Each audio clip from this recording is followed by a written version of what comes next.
Take it or leave it, Broncos wide receiver style. Would you take this stat line for one Marvin Mims? 48 catches, 644 yards, and 3 touchdowns. Or would you leave it in hopes of a bigger breakout season? We're going to break it down on the DNVR Broncos podcast. We've got Henry Chisholm. Todd Davis is back. We've got you here behind the camera, and yours truly, Zach Stevens, rocking and rolling with you inside the Toyota Lounge here at the DNVR Bar. And of course, the Toyota Lounge is brought to you by the Front Range Toyota stores. Check them out if you need a new car. Todd, welcome back. How was your extra long weekend? It was great. I had a good time. I went out to the lake, hanging with some friends. And then yesterday, I was at a charity golf tournament for the Dream Center. So it was fun being able to play golf and then raise some money for the Dream Center. Do a lot of great things in all of Colorado, so it was fun. Raise money, and did you golf well? Yeah, pretty good. My team came in 7 under. It wasn't like an amazing day, but it was a pretty good day. Was everyone else like 20 under? There was one team that was like 19. I don't know exactly who was keeping score, but they won the tournament. They got sure. Scotty Scheffler on their team or something like that? Yeah. Henry, it was like you were going to talk game. shit about Todd's golf game. You were holding something back. No, I mean, I wasn't there. His teammates might have been bad, you know? There you go. Yeah. You want to throw your Who's teammmates team? under the bus? No, I'm not throwing Yeah, like I'm not. It's a team It is effort. what it is. Scramble, This is team classic effort. reporter trying to get his team or get a teammate in a bad position Yeah, right I'm here. not gonna Wow. We don't even know who the teammates are. I didn't do anything. What were you gonna say? Oh, well, when everybody's paused and look at me, I just like froze and then said I went to the Rockies game last night. I don't have any like fun stories about it though. There No is? drinking? Did you drink? No. What? I mean, A dry baseball game? the thing is, I drank so much during, like, it was like every night I was having like a few beers, a few Coors Lights or Breckenridge beers, whatever, like every single night for 4 weeks there. So I'm on a little pause. Little pause. We know about pause. Yes. How excited are you guys for Broncos Park, powered by Common Spirit, the new name of Broncos headquarters? Huh. What was it called before? Just the. It was called training facility. Yeah. Oh, Centuria. Centura Health Training Center. Yeah. Okay. Now it's Broncos Park. Yep, powered by Common Spirit, which it's actually the same company, but Centura has now changed to Common Spirit. Okay.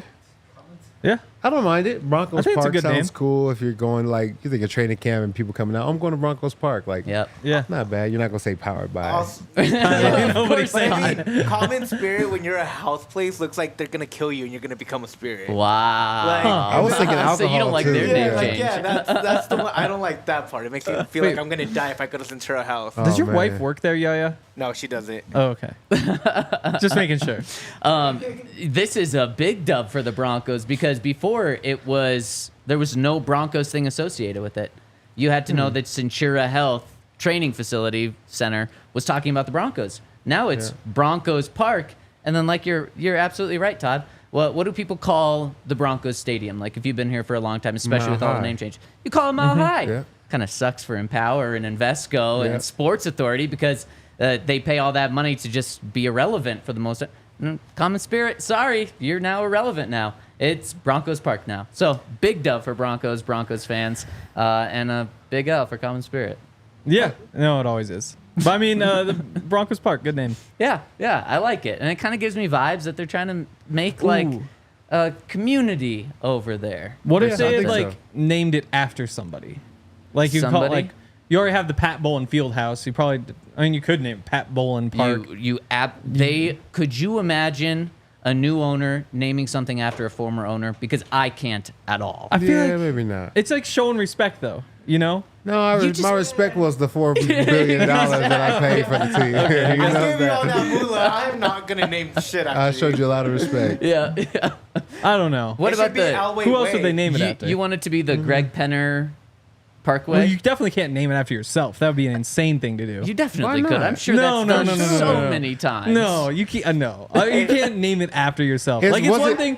It's one thing. Like if you like the Todd. If you decide to like give a bunch of money to Sacramento State, they get a new weight room, whatever. If they want to call that the Todd Davis weight room. They will call it the Todd. See, that makes sense. That makes sense. But like, don't the Patriots train at like TB12? Probably. Isn't that part of their like training facility? It probably I is. don't know. Probably. And he was playing there while it happened. Like, But definitely. It's just different than like if you were to build like an estate and you say no, I guess Todd Davis estate, that actually does make sense. But like if it just doesn't make sense to name like Let's say the one of- Montfort Park. Let's say one of us had a company, and totally hypothetical, and they named it after their last name. You would think that's bad? Because I don't. No. I think that'd be normal. That's different though. Cuz like it's not the facility. Like cuz like that's like but you're naming it probably does have a building. Yeah, but you wouldn't then say like this is the Henry Chisholm building. Like that's an insane thing to do. I don't know. So what you're Welcome to the saying is Henry Chisholm he building. can't change the Broncos. Like that name is stuck. No, so he right. can't That's make right. the Pinners. Like, know if what you I'm want saying? Imagine. That would be crazy. I don't It know should who be- they would name it after. It should just be Penner Park and PP for short. Wow, Penner Park. That's actually cool too. Of course, Walmart, they could have gone that direction if they wanted to make a lot of money. Or, the name that's being thrown out, of course, is Elway. Elway Park. You could have done that. But I like that they, of course, they're always going to attach a company to it just to make more money. Yeah. But I like that they incorporated some sort of Broncos into it. Yeah. I think it's cool. Yeah. And if Common Spirit came up with the name, then, hats off. Yeah. Tip of the hat to you guys, because that's a cool name. I wonder what they'd have to pay for Common Spirit Park. That'd be really expensive. Powered by the Broncos? I don't think so. I think you just I bet they could have did it. Like I don't know Yeah. if they proposed it that way, but because it was never anything Broncos, Yeah. it probably could have been Common Spirit. Well, because Park. it was the What was UC Health Yep. Training. Yep. Training Yeah. Center. So that's what it was. So I wonder if the Broncos said like, "Hey, you're gonna have to like up this, or we're calling it Broncos Park," So what I heard, so that happened or if there was a pay cut. Yeah. last year. Oh, no, there was no pay cut. When it went from UC Health to Centura Health Training Center, I was told it was one of the biggest deals the Broncos have ever done in terms of like the jump that it went from UC to Common Spirit. When UC heard the number that Common Spirit was willing to give them for that name, UC said, all right, good luck. Like, enjoy that. We're not even going to try to counter offer here because of how much they paid to increase for the naming rights. And then they changed their name. This is so confusing. Common Spirit was Centura Health. They That's changed right. to Common Centura Spirit. And so I can't imagine that they are now paying less. I'm sure they're still paying just as much, but now they're a little footnote to Broncos. So a win in Broncos country on this Wednesday. And would it be a win? Let's dive into some numbers and talk about this receiving room. We talk about Courtland Sutton a lot, obviously, for non-football reasons, just that he's not there and what his future looks like. But let's actually take a dive and a look at some numbers today, brought to you by ESPN's Mike Clay, who every year puts out projections. And we're going to break these down a couple of times because he does projections for every single tackle that's made in an NFL season. He does projections for every single offensive stat, for every single kick return, punting stats, and then he ranks them, how it's going to rank across the NFL. So let's take a look at the receiving numbers for what Mike Clay has the Broncos doing this year. And I threw the first one out. 48 catches, 644 yards, and 3 touchdowns for Marvin Mims. Would you take that without knowing anything else right now? Yeah, I would take it. I think that means that means Bo has to be playing pretty well to be able to find Marvin Mims. I think that Marvin Mims, that's much better than he's had in his one season in the NFL. And it's pretty close to some of the high numbers that guys had last year. So, yes, I would take that. In my mind, Marvin is not the number one receiver, so I'm still thinking that there is a Courtland Sutton and maybe Tim Patrick above him. So I would say yes. Henry? Yeah, I almost never take it just because I want the chance. Good. That's good. That is good. That But is you good. said almost never. Maybe never. Well, just make it never. No, I won't take it. I think I'd rather just roll the dice. Like, there's a chance he's a 1,000-yard receiver this year, and that is worth so much more than 644 in year 2, and then like next year like 850, and then like there's a path to be a good, valuable receiver if he puts these numbers up. I'd rather roll the dice though and just see if he really breaks out. That's very fair, and I totally see where both of you guys are coming from, and I think there's truth to what both of you guys said. If Marvin Mims goes for 650 yards and 48 catches, that would be a huge step from where he ended at last season with. What did he have? 300 yards after last season. And of course, it was a tale of two different stories with him. The first 4 games of the season, he was on pace for over 1,000 yards. Then he went on a 5-game stretch where he had 4 targets. And that was when Sean Payton really came out and was like, this is on me. I need to get him more opportunities. I need to get him on the field more. I need him to get more targets. Then at the end of the season, it picked up just a bit. But obviously, he only finished with like 150 receiving yards in those final 12 games. So you look and you say, man, Henry, I do agree with you. Marvin Mims has the potential to be a 1,000-yard receiver. But it's, where does he fit in? If you were to tell me on top of this that he was the Broncos' 3rd receiver, having 644 yards, then I would say, okay, I'm going to take it. But according to ESPN's Mike Clay, he's their 2nd receiver with 644 yards. And when I hear that, that is when alarm bells start going crazy, because that would be so underwhelming. You look at Jerry Jeudy and Courtland Sutton last year. They were outside of Courtland Sutton's 10 touchdowns. The receiving group as a whole was very underwhelming in terms of the stats and the production that they had, partly because of the quarterback play. Of course, it's not just all on them, but the production from the wide receiver group was so underwhelming. And both of those guys, what did Jerry have? I think he had 7-something. So you'd be telling me that it's going to be even worse production? I would have to sell on that. So I'm curious what you guys think Marvin Mims can do, or what you would take. So I would sell on that. I would not take that as it stands right now. Todd, if I told you that it was that he was a 2nd receiver with that, would you still take it, or is that when it changes? Because you did say if he's the 3rd, you take it.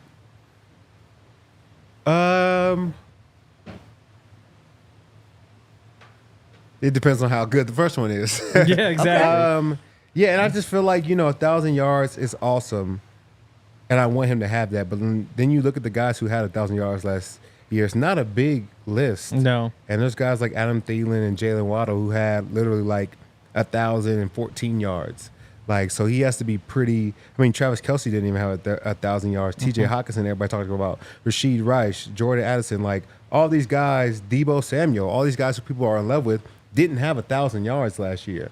So for Marvin Mims just to jump on the scene and then 1 year go from 300 to 1,000, he has to have like a spectacular season. So 600 is kind of like, I guess, a midway point between 300 and 1,000. Yeah. Yeah. So I think maybe I do take it, even if he is a 2nd receiver, because that is a huge jump for him. Yeah.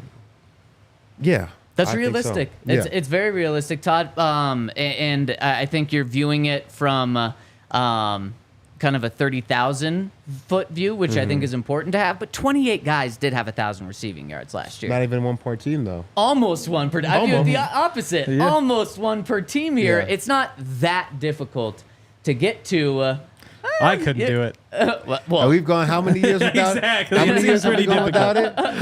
it's very true, but oh man. So let me read you what they have for the number 1 receiver let's for hear the that. Broncos, Let's hear and I that. want to know if you're going to take that or leave it. Very curious, but I got to give a shout out to a new awesome company, Vestibule. I told you guys about it yesterday, and a lot of you in the Toyota chat were like, damn, this seems awesome. And what it is you can buy stock, real stock, into players' careers.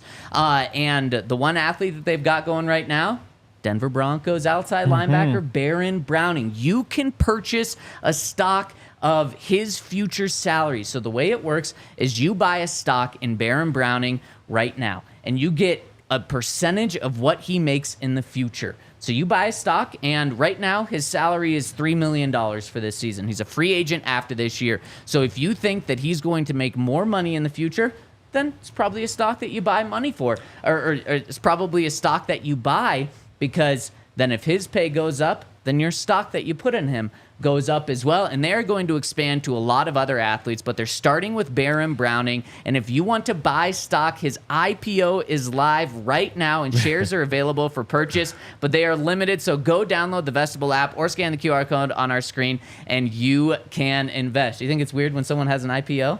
I think it's very cool. It's unique. Does Baron get a cut of the money? I'm sure. Yeah, I would think so. I'm sure. That's pretty cool. Yeah. My guess is he's selling the stake of his future earnings and gets like the money right away from people who buy the stock. You know, I would have to think. I guess that's cool. But I mean, I wonder what the because you're just purchasing, like, you know, when you buy stock in a company, you're purchasing stock in like kind of like real shares. Yep. This is cool. I think it's cool. It is the cool. portion of the contract. Yeah, And there it's are strange. details, obviously. You're not just going in it blindly. There are the details of like what you're buying over at the Vestibule app, but it's going to be cool when they add more guys. That's really cool. Yeah. I think And it's dope. really cool for fans. I mean, fans already have such an attachment to players, but then to like be like, I am even more invested in this guy getting a sack this game. Yeah. That is pretty cool. Yes. You know what else is very cool? Bet 365. Bet 365. I lost my Rockies bet last night, which is a shame. But they had an offer, so I got a free bet back, which is why I made the bet in the first place. So I've got a chance to win my money back. Like, I didn't even lose. And if I had won the bet, it was such a disappointing game because the Rockies, like, they would go down by 2, and then they'd catch up, and then they went down by 2 again, and they caught back up, and they went down by 2 again, and then they caught back up. And I think they went down by 3, and then they gave up another. It wound up being like 13-7, but I don't know. The Rockies don't suck anymore, which is kind of cool. Would have been really cool if they had won last night, though. If you guys want to sign up, they've got all sorts of cool offers every day. But for the sign-up offer, if you use the code DNVR365, you can deposit $10 and choose between either a bet and get offer where you place a bet $5 or more, get $150 in bonus bets, or you can take a first bet safety net offer by placing a bet up to $2,000. And if your qualifying bet loses, you receive a match refund in bonus bets. Whatever the sport, whatever the moment, it's never ordinary at Bet365.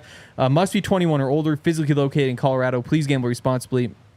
If you or someone you know has a gambling problem and wants help, call or text 1-800-GAMBLER. All right, so Courtland Sutton is the Broncos' leading receiver this season, according to Mike Clay. Any surprise there? No, No, not at all. of course not. What would you take? What numbers would you take if I threw your way for catches, yards, and touchdowns? And Henry, you say you wouldn't take anything. Now I'm giving you the option to tell me what you would take. Wow. And remember, if I don't get what is this? There's some sort of No. thing going right over my head. Let's see what happens. I don't care about how many catches. Okay. To me, it's about the yards, and Okay. I want 1,000 yards.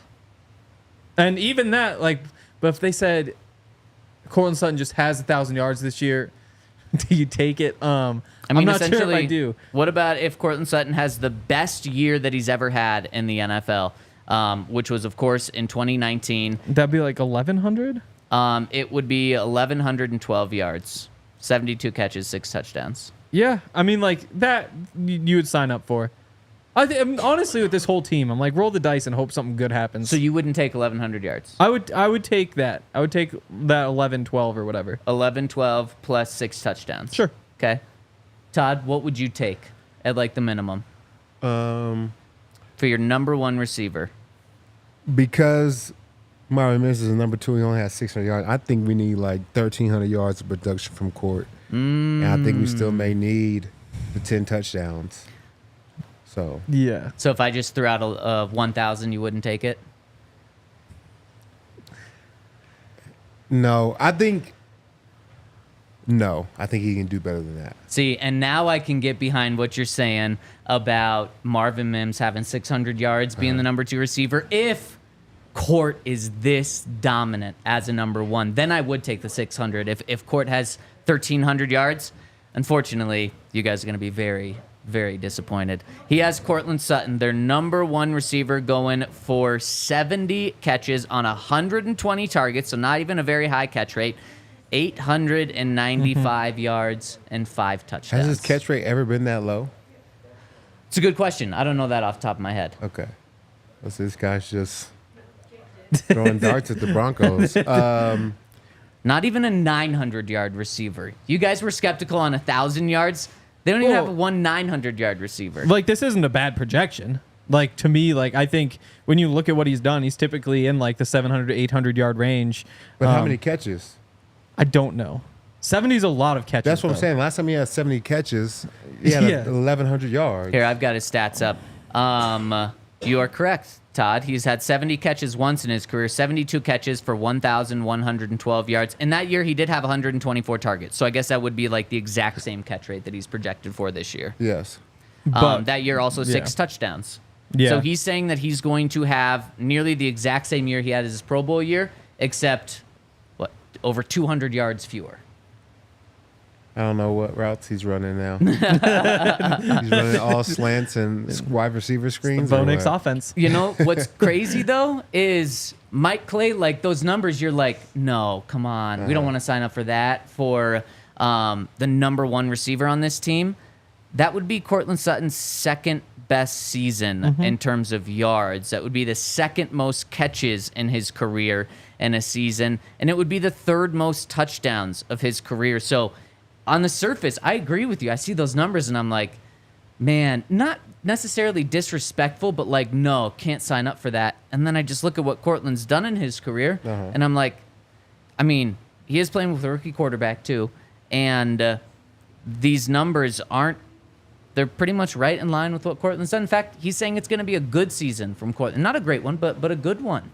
Yeah. Well, I think that in my eyes, like, the reason why you go and get out a rookie quarterback and, you know, still play Russell Wilson all that you pay him is because you think that there's another level to everybody's play because of upgrade at quarterback. Because if we're just going to get the same thing we got last year as far as quarterback play, then you just pay Russell Wilson, you eat the dead cat money, and then you pick a quarterback, you know, in a year from now. But I think they're expecting better. So for me, I'm expecting better. And for Courtland Sutton, I know he's played with a laundry list of quarterbacks.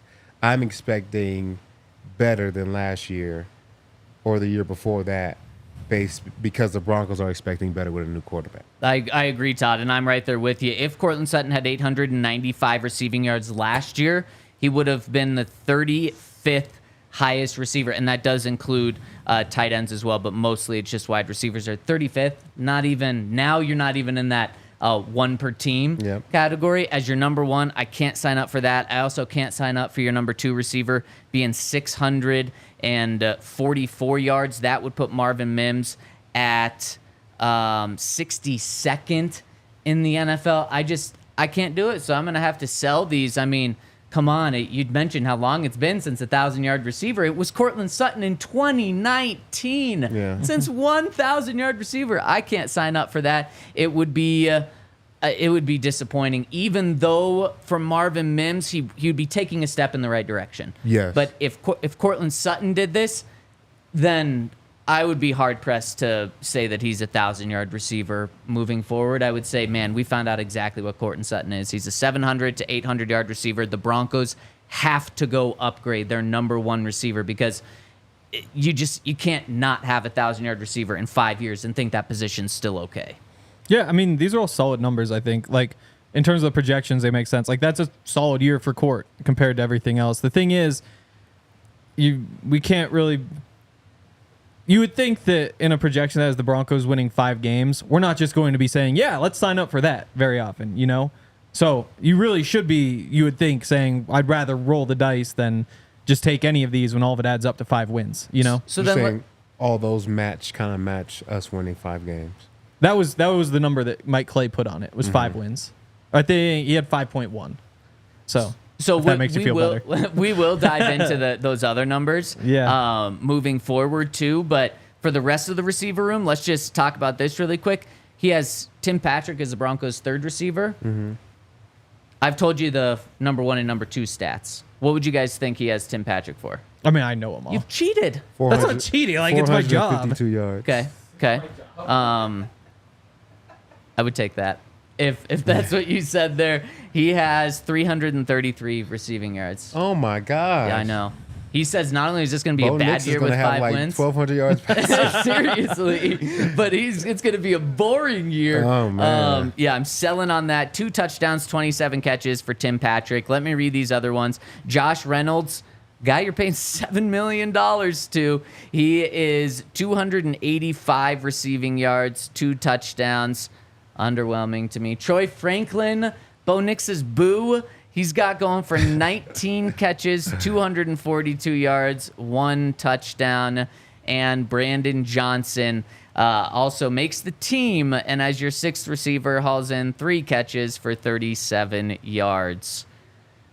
Wow, I would be so disappointed and underwhelmed and discouraged by this group. Really, the only guy that I would look at and be like, I don't feel super down on is Marvin Mims, because that would be a big jump from year 1 to year 2. And then if you're projecting, you'd be like, well, next year, if he takes a similar jump, he's going to be a 900 to 1,200 yard receiver, depending on what type of jump he takes from year 2 to year 3. But everyone else, it would just be like, what the hell are these quarterbacks doing? And we've got the quarterback numbers, and we'll dive into those later as well. But, please, Mike Clay, be so wrong. If the Broncos are going to win 5 games, have them win 5 games because their defense gives up 34 points a game and their offense only scores 31 points per game. Like, let's not have it be bad and boring again. Whoa, now. No, then maybe they're calling Todd to bring him back. Man. They do have the They Broncos need some defense help. is the number 30 defense. Ranked 30th overall? Yeah, I believe so. I think they're going to be better than that. Yeah. I honestly do. I think so too.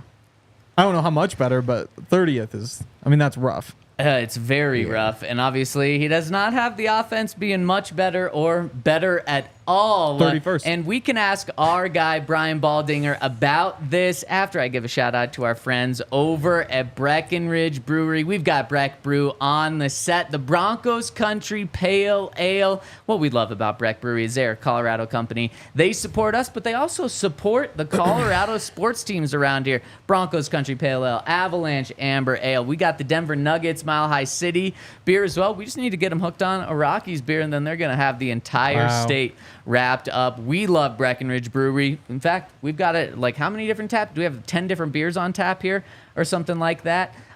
We got tons of Breckenridge beers here on tap. And if you can make it to the bar, that's awesome. But a lot of people live out of state, can't make it down to the bar to get Breck beers. So if you want to find what Breck beer you can get, go to breckbrew.com for their beer locator at the top left-hand corner of the screen. It's going to be a beer locator. You click on that, not only are you going to be able to find where you get Breckenridge beers, but you can find specific Breck brews, like if you want their new West Coast style IPA, the Ridge Runner. This double dry hopped brew is inspired by the untamed beauty of Colorado's trails. Another thing why we love Breck Brew, they make beers based off the great state of Colorado. They're the official beer, the official craft beer of DNVR. Check them out at breckbrew.com. And shout out to our friends over at Volo Sports. You guys know we love Volo Sports. Volo Sports is a great way to get out and meet people and have some fun, play some outdoor sports and do activities. It's getting hot outside, so it's the perfect time.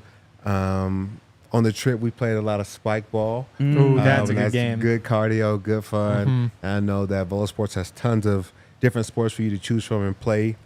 And right now, you can sign up for the Volo Pass using code DNVR3. The Volo Pass is a premier monthly membership program that gives members unlimited access to sports, events, and social activities every night of the week. In the Volo Pass, you receive the Modern Day Sport and Social Club for only $20 a month. And that's a huge discount that they're giving right now to our listeners, so you want to take advantage of that. And you can sign up on the Volo app using the code DNVR3 to get the Volo Pass for only $10 a month, which is even cheaper than what I said before, for the first 3 months. You don't want to miss a great way to hang out and meet people.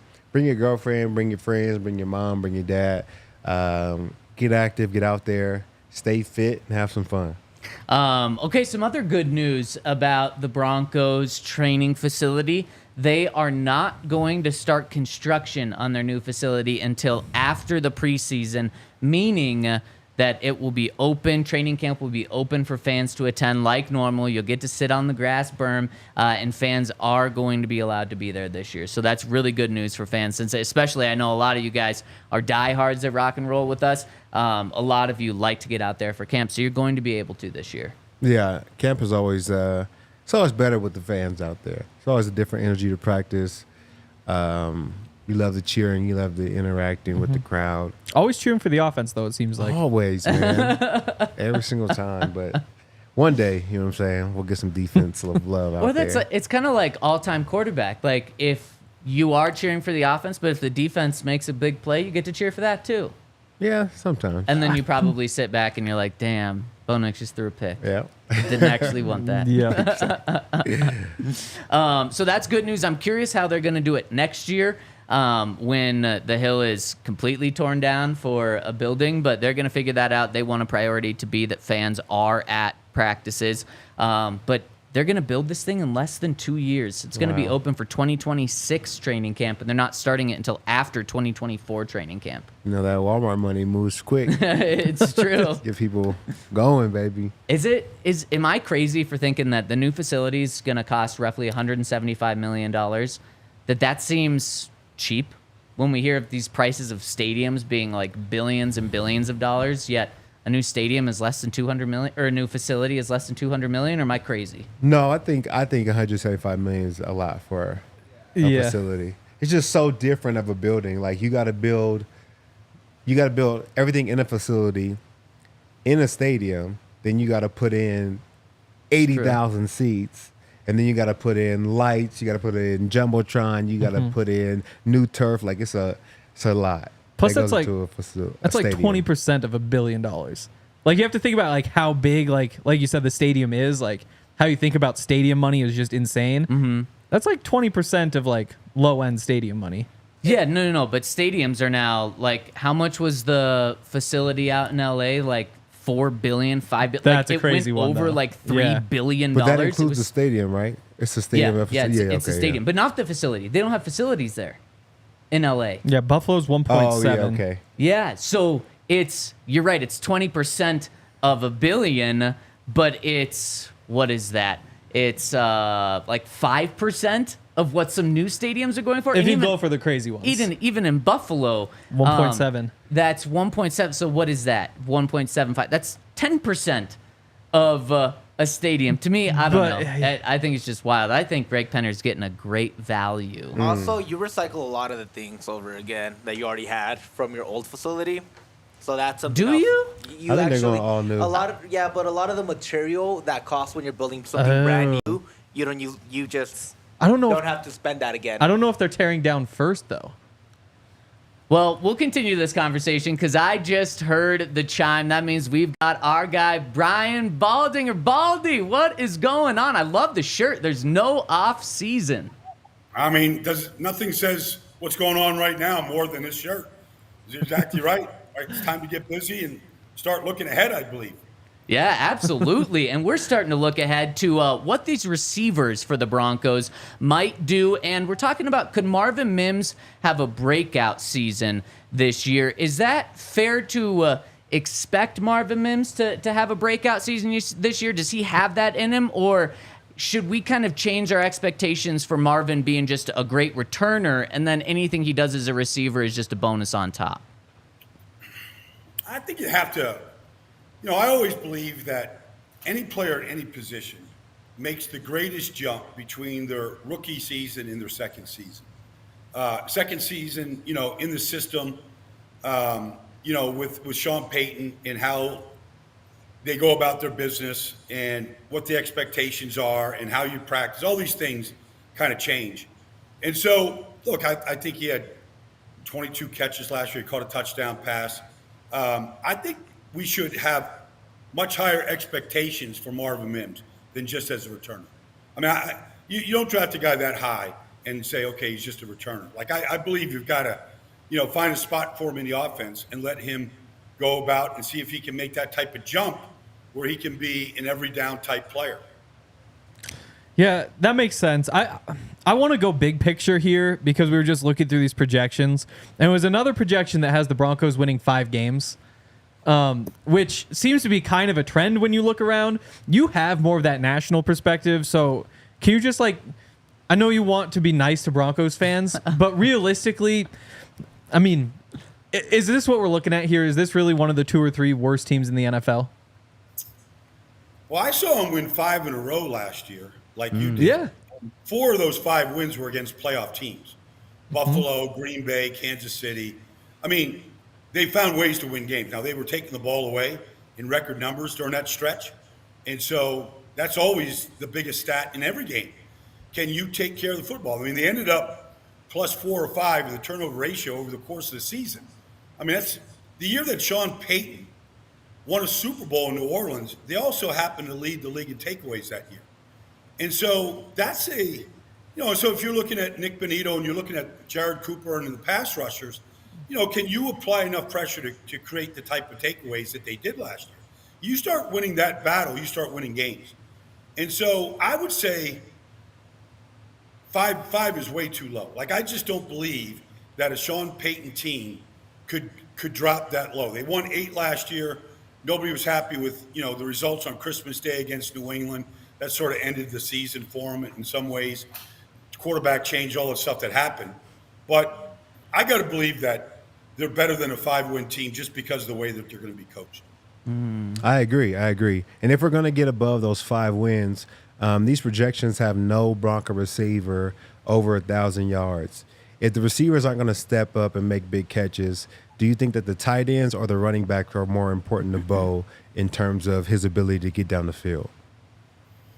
Well, we saw him, go down the field just throwing checkdowns to running backs, Samaje to Jaleel a year ago. I mean, you look at Sean Payton's history of running backs and how important they are in the screen game and the receiving game. I mean, he doesn't care how you move the ball. It's great when you can throw it to a fleet of receivers the way Joe Burrow could in Cincinnati or something, but you find whatever strength you have as a team, and then you lean on that strength and you make that a big part of what you do. I mean, you go back and watch the beginning of Alvin Kamara's career in 2017 and how Sean used him on the weak side and the checkdowns, the spot screens, and all the stuff they did to get him the ball. They weren't throwing it down the field to, a big group of wide receivers. They moved it in different ways. I mean, they had Michael Thomas, who had a couple great years for him, but I could see the running back stepping up and being a big factor here because it's a crowded running back room right now. They're probably 5 deep, including the rookies. So it'll be interesting to see how that all plays out. But catching the ball is going to be a big part of that group right now. And then also running the ball is going to be a big part of that group. And one of the things that I think is overlooked when you think about a Sean Payton offense is the running game because they had Drew Brees, and Sean helped turn Drew Brees into a Hall of Fame quarterback. But at the same time, Sean nearly year in and year out had a top running game in the NFL. Is that something that we're kind of sleeping on this year? And especially with a rookie quarterback that Sean is going to lean into even more is running the ball. And it's not going to look like this pass-heavy offense that people just think when they think of Sean Payton. Oh, yeah, that's a big part. Big part. I mean, I think, if you had Drew Brees on, he was talking about the offense. And I'm not saying any of these quarterbacks are going to be Drew Brees, but the responsibilities are going to be very similar. I mean, Drew Brees was the running game. He decided, based on what the defense was showing him, whether they were running or not running. And I remember calling a Cincinnati-New Orleans game where a few years back, I think they put up 49 points, maybe in the first half. It was ridiculous. But, literally, Cincinnati couldn't be right defensively. And you just go back and watch Drew Brees in that game. He's deciding, okay, we're running. They're going to give us a light box. They're going to give us a dime linebacker in there. They're going to play us in a 3-man front. We're going to shred you running the football. And so the quarterbacks are kind of understanding that part of it right now. Is it a good play to continue on 2nd and 7 to run it or throw it? The defense is going to dictate what you do, and the quarterback has to make that decision. So I'm also curious because Bo Nix was only under center for 8 of his pass attempts last year. And we see him out there and he's definitely working on it, but it seems like it's going to take some time to get used to playing under center. If you're going to lean on the running game the way that we think they will, how important is it for Bo to become comfortable under center and be able to run, like for the offense to be able to run the ball from under center with that gap kind of bridged a little bit? Yeah, no, you're going to have to be able to do that. I mean, first of all, I don't believe that you could be a good running football team unless you are under center. I don't believe you could just be in shotgun and do it. So I think you have to have the illusion of the run for play action to work really effectively. But I mean, I go back and I remember Baker Mayfield was never under center, at Oklahoma or at Texas Tech. And he went to Cleveland and, he was under center. It was a heavy run offense. I mean, these guys learn that. Look, it's not like it's going to be instant, but you got to understand all of the factors of it: the ball handling, the steps. Whether you're backing straight out the way you have to sometimes in Sean's offense, or whether you're going to drive yourself out there in 5-step, 7-step type drops. Like, it's important. I mean, all those factors are going to be important, and you have to. That if a quarterback like Bo, who was heavy shotgun at Oregon, and like a lot of these quarterbacks in college football right now, it is a transition phase for all of them to be able to take that snap. We're talking about running the ball and the offensive line. I want to talk to you a little bit about these centers because we don't know who will be the center. They're going to be young. They're going to be fresh, not have started any games. For you as a young offensive lineman, do you think it's easier, especially at center, to do more run blocking or pass blocking, kind of starting off in the NFL when your first couple starts? I think most of these kids are used to pass protection coming out. I think the run blocking has really suffered. There's not enough time to work on it. There's enough time to work on it at the NFL level. I think the run blocking, where you're scooping, you're taking angles to get to the second level, let's face it, you're not going to be a good running team until you get the second level blocked. However you do that, whether it's using athleticism or power, to move people. And so I think the run blocking seems to be it seems to be in the secondary position right now behind the pass protection. I feel like everybody throws it a lot in college, whether it's just simple bubble screens or all those kind of, plays that you run in college now. I think the run blocking is something, because you just don't see, in most places, you don't see 320-pound, 330-pound nose tackles in college football. You're going to see those in a lot of defenses in the NFL, whether they're head-up zero technique or shaded or one technique. You're going to have to move big defensive tackles in the run game. And the only way to do that is get your pad level down and practice it. And I think that's something that all centers, have to learn at some point. I mean, Jason Kelsey at 290 pounds is as good as anybody in this business at doing it, but he played with tremendous leverage. And so all those things that you have to be good at in the run game, especially short yardage and goal line plays where you got to convert, kind of starts with the center and getting good push at that position. Baldy, last one for you, and kind of getting your perspective as a former player and obviously knowing a lot of former players. Last week, Peyton Manning said he's at the Broncos facility a couple of times a week. Should we read into that? Is there something going on there, or is that maybe common for some former players to continue to stop by the facility a couple of times a week? I don't think it's common. However, I'm going to Eagles OTA tomorrow at NovaCare, and people are telling me that Jason Kelsey is there almost every day. And he's there working out every day, and then he's talking to the coaches, and who knows? I think there is I think part of Peyton's going over there is basically talking football with Sean and being over there and lending any expertise. Obviously, the Manning family are from New Orleans. There's a history there with that family and the Saints and all that. But I got to believe that Peyton needs a fix like all of us. We're talking football here today. Peyton needs a fix too. His kids are being raised there in South Florida. And so I think like his curiosity about how they're putting this thing together is he's deeply involved. And I'm not saying they're taking his suggestions or anything like that, but I think part of it is he wants to see the Broncos get back to their winning ways. And anything he can do to help, I think that'd be my guess, just from 30,000 feet, looking on the outside of what he might be doing over there. Well, we need to get you down at the Broncos headquarters and have you talk some ball with us. And Sean Baldy, we love having you on. Thanks for joining us. I appreciate it, guys. You bet, man. Enjoy. I'll talk to you soon. The best. Brian Baldinger joining us. And Todd, really quick, I want to get your perspective on this. That's something that Henry and I talked about yesterday. Peyton saying he's at the Broncos facility a couple of times a week. I'm really reading into it because I think he's an awesome resource and also someone that might eventually have an official title with the Broncos, whether it's part owner or whether it's in some sort of front office sort of role. Henry more so read into Peyton's comments as more of just a figurehead for public service things that they do. Where do you stand on this? Should we read into it a little bit? There wasn't a lot of players that came back while I was playing that were in the building quite a bit. I think DeMarcus Ware did for a short period of time. Mm-hmm. But when he came back, he was very actively hands-on helping guys and coaching. So I don't know if that's Peyton's role, but the only time I've seen guys come back is to help out and kind of be hands-on. Not taking anybody's positions, and they're not coming on staff, but very instrumental kind of in the day-to-day, whether it is OTAs or early training camp type days. Interesting, man. People love Peyton Manning, obviously, and if he could have any sort of role with the Broncos, I think fans just love hearing that he's in the building a couple of times a week. But awesome insight from our guy, Brian Baldinger.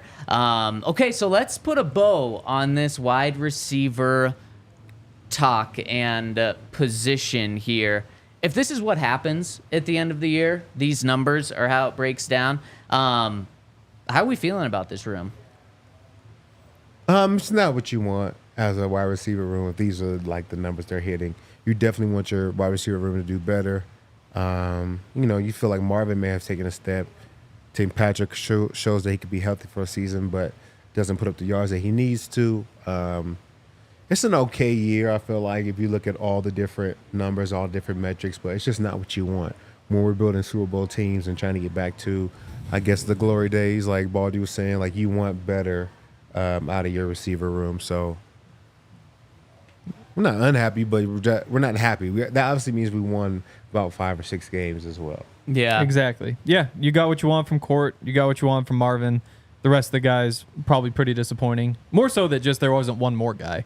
You just kind of hope that Tim Patrick or Josh Reynolds gives you another 600 yards instead of 300. But yeah, it'd be disappointing overall. Yeah, and that's the word I would use, disappointing. And I think what this means for the future of the team is assuming Bo Nix is good enough, where you don't have the number 1 overall pick, and 5 wins, you're probably not in that number 1 overall pick territory. When the Broncos had 5 wins back with Vance Joseph, they had the 5th overall pick. So let's say you're sitting there and you're going to miss out on the top 2 or 3 quarterbacks. I wouldn't be surprised if the Broncos are looking at the best wide receiver in the draft. Maybe they're going after Travis Hunter at number 5 to go get a playmaker to truly be that number 1, because these stats and what I think Court brings, great, fantastic number 2 receiver, and then Marvin Mims, he could still take that step up to be a good 2 receiver as well, maybe even a 1. But if you go get that guy, that's going to help your young quarterback and your young offense out so much. And then if you add a true number 1 with what Court brings, with what Marvin brings, and then you have that depth with Brandon Johnson, Troy Franklin, then I think it's oh man, this could be a really, really good group. But I think that's the conversation we're having is, are there any wide receivers on the free agent market? Are you going to trade for Brandon Ayuk after this season and give up that first-round pick or a second-round pick, or use that first-round pick on a receiver there? Okay, so final thing from Mike Clay's projections. He also ranked every receiver room in the NFL.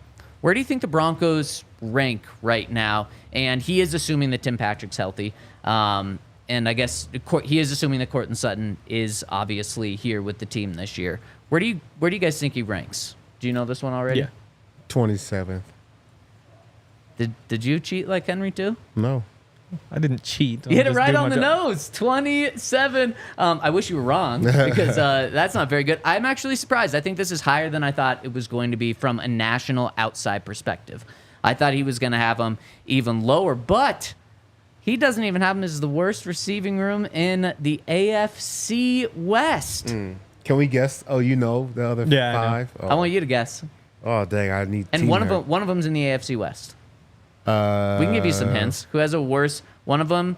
Okay. The Chargers. Chargers. Yep, Yeah. exactly. Panthers. Chargers. No, Panthers actually, according to him, have the 16th. Have an average receiving room. I'll give you a hint. One is a really bad team from last year, a top pick in the draft. Washington. That is just a couple of spots ahead of the Broncos. 22nd. Yep. See, that's why I need team help. You know what I'm saying? Teamwork is always better. But you got your here. Think about Mac No, just give Jones me and the one. New Orleans Patriots. They don't have anybody. Oh, so you don't know either? No, I don't Okay, know good. either. Yep. Worst receiving room in the NFL is the Patriots. They have Demario Douglas, Kendrick Bourne, Jalen Polk, Juju Smith-Schuster, and KJ Osborne. That Your first guy. one's not a real guy. That's an AI generated player. He might be their number one receiver. We'll see here. So you've got the Patriots. You've got the Chargers. One of these teams is very well connected with Sean Payton. The Saints? The Saints, yep, led by Chris Olave, which is interesting. He's actually a good player, but then I guess they just have no one else. So that's Rashid probably Shaheed. why. Was he Sac State? Or was he Rashid Shaheed? Or was he might have been Portland State. Yeah, I don't know. If I don't know him and he's Sac State, that's sad. Yeah, that would be I hope sad. he's not Sac I don't State. know. He's probably Montana or something. And then two other ones. One of these teams traded their star wide receiver in the offseason. Big He was time Weber, name. Weber State. Oh, okay. Yeah, I was wrong. That's Yeah, why. there you go. They've got a good quarterback, and they traded their star receiver. It's a good team. What do you got? You here? I'm going to say the Chiefs. Nope. No. Who do they trade? They didn't trade anybody, but I'm just got saying, rid- they got rid of Juju. That's not a good wide receiver room regardless. Yeah, it's fair. They unfortunately improved by Landon Hollywood Brown, but he has the Chiefs at, let's see, at 14. But I have to bad. imagine if The Buffalo Bills? the Buffalo Bills, bingo. And then one more. This is, if Courtland Sutton were to be traded, a lot of fans think he would go to this team because obviously they need receiving help. But there's also another connection with Courtland Sutton and someone else prominent on their offense. Who? Is it the Steelers? It's the Steelers, Yeah. exactly. Yep. Come on, Todd, I carry you. Hey, man, listen. I'm here to impressive. talk Broncos. He probably has this list just pulled up on his He computer right does. in He's front of him. cheating. He's cheating. The best receiving core in the NFL, according to this, is the Houston Texans, which, holy cow, they are dishing out money left and right. Did you see the contract they just gave to Nico Collins? Everybody's getting paid. 3 years, like $25 million a year, $24 million a year. Obviously, they've got Stephon Diggs. They just handed him more money this year. And then, of course, Tank Dell and Noah Brown. And first-round pick John Mechie as well. That's wild. Wild. Somebody pointed out Tank Dell's only 6 months younger than Jerry Jeudy. That's wild. Like, they're basically the same class. Well, I guess Just that's why kinda the Browns crazy. paid him. Yeah. They believe in his potential. Todd's favorite word. Okay, so let's put a bow on this by doing our Bet365 top 5 receivers this year. Do we see it shaken out the exact same way as Mike Clay, or do we have it different? Who's going to be the Broncos' number 1 receiver this year? Courtland Sutton.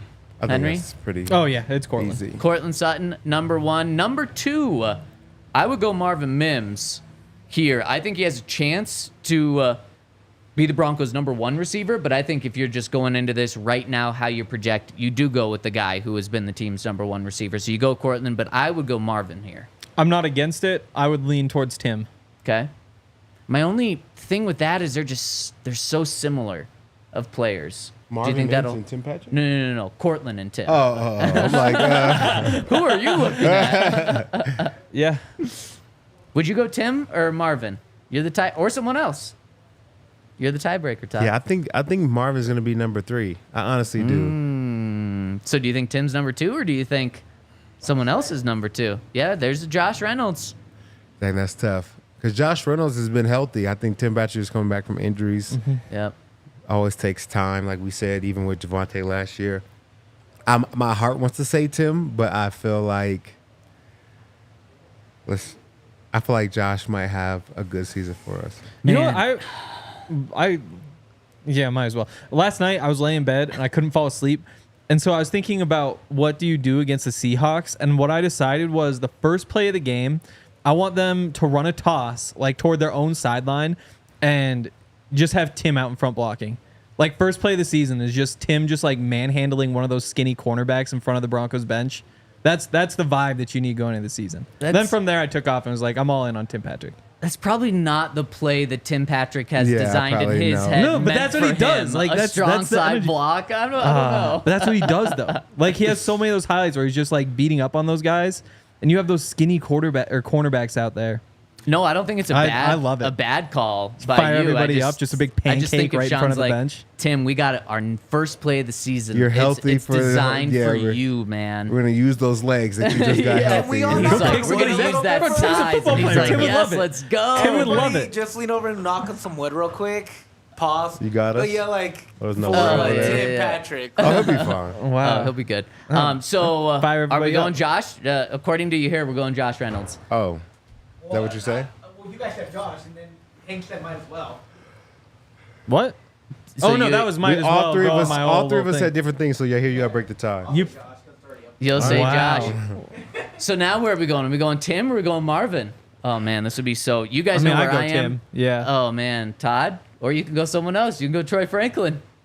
I go Marvin. You're going Marvin. Wow. If Marvin wasn't number 3, Wow. I would be so disappointed. But now, I mean, what's crazy is after number 1, who's not at OTAs right now, which is why it's the most concerning, is then it's why I think you can make a case for Troy Franklin being number 2. Yep. You can make a case for Josh Reynolds being number 5. I think it's so crazy how wide open this is. I agree.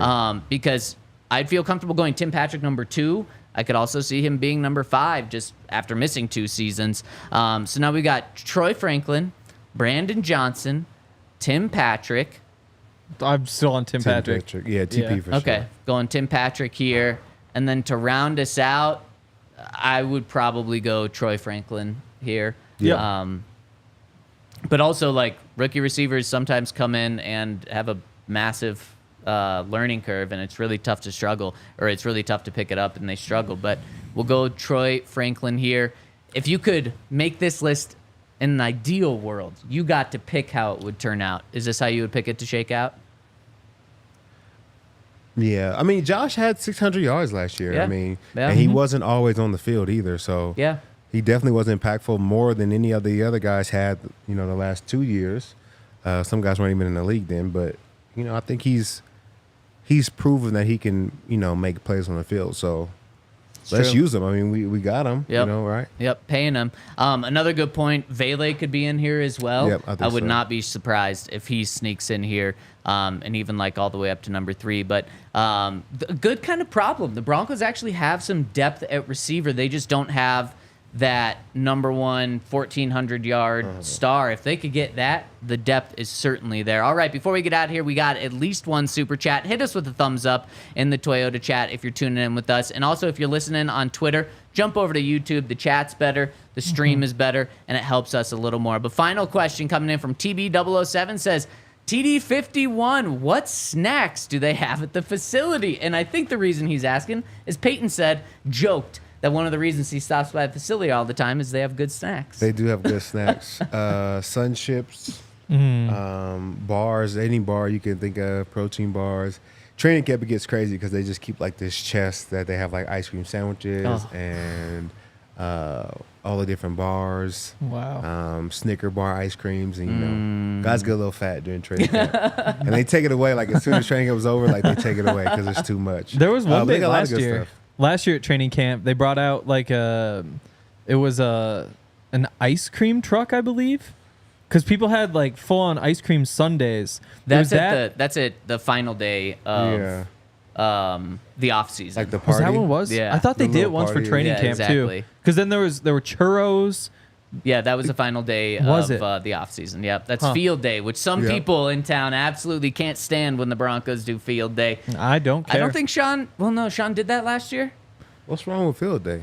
We'll talk about it in a couple of weeks when they have it, because some people lose their mind. I agree with it's you. a waste of a practice. Yeah, exactly. That's We what some- practiced 50 times. Like, golly. Just do whatever you Oh, want man. to do. And this, we're wrapping up today. We'll be back tomorrow, probably a different time, because I think we're going to be out at Broncos OTA. So stay tuned in the afternoon. We will talk to you tomorrow on the DNVR Broncos podcast. We all silly like the mayor.